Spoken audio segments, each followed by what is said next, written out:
Backing out of Bastrop, the decision to rebuild or leave could be a crucial one for the area's future. Tonight, almost 6 months after the wildfire, we take an in-depth look at the amount of people who are staying or going and how it could ultimately shape Bastrop County. KXAN's Chris Sadeghi has more from Bastrop, a place trying to rebuild, but not everyone is rebuilding.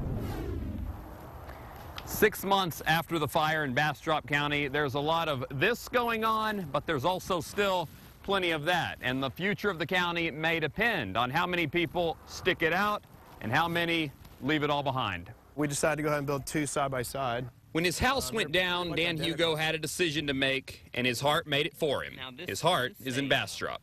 Kind of went back and forth for a little bit, but then we ultimately decided to move over here. The foundation for his rebuilding has already been laid, but Dan had plenty of neighbors he will now have to leave town to visit. A number of people that have moved on, and it's mostly just because of the devastation. We've identified throughout the county. When the fire hit Bastrop, County Commissioner Clara Beckett says the value of this county in one felt swoop dropped hard. We've lost about 8% of the assessed value overnight. That equals about $300 million, and the only way to get it back is to replace the homes that were standing.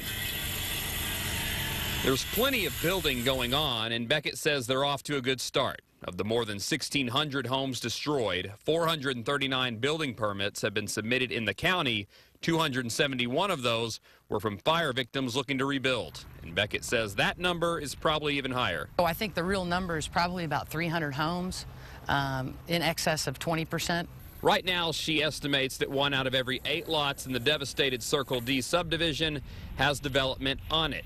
Each one that does is a step towards finishing the plan. From a human standpoint, you want to see your neighbors come back too. And the Chamber of Commerce tells us that this spring and summer could be very telling about what the future could hold, since that is typically the busiest time of the year for home building. We're in Bastrop County. Chris Sadeghi, KXAN News.